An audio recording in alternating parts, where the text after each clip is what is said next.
எங்கள் பேரண்ட்ஸுங்களை மதித்து இவ்வளோ தூரம் கூப்பிட்டு இந்த விஷயங்கள் அனைத்தும் வந்து சொல்வதற்கு மிக்க நன்றி. பெரிய பெரிய கல்லூரிகளில் கூட வந்து நான் போனால் வந்து ஆசிரியர்களை வந்து பார்ப்பது மிகவும் கடினம்.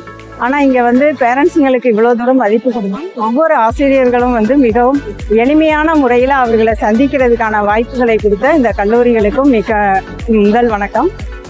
பிரின்சிபால் மற்றும் வைஸ் பிரின்சிபால் அவர்களும் வந்து எந்த நேரத்தில் நம்ம பேசினாலும் ரொம்ப எளிமையான முறையில் அவங்கள சந்தித்து பேச முடியுது. இது வந்து ஒரு ஸ்கூல் ஃபீலிங் தான் எனக்கு இருந்துச்சு. என்னுடைய பையன் +2 வரைக்கும் ஒரு ஸ்கூலில் படித்தாப்புல, லிட்டில் ஸ்காலர்ன்ற சொல்லிடு. அங்கே படித்தா அதே போல எப்படி மாணவர்களை வந்து ஆசிரியர்களும் பிரின்சிபாலும் வந்து இது பண்ணாங்களோ அதே மாதிரி தான் வந்து இங்கேயும் வந்து கௌரவப்படுத்தி இவ்வளோ தூரம் கூட்டிகிட்டு வந்து எல்லாம் செஞ்சாங்க. எந்த நேரத்துலையும் வந்து ஆசிரியர்களை வந்து தொடர்பு கொள்றதுக்கு ரொம்ப ஈஸியாகவும் இருக்குது.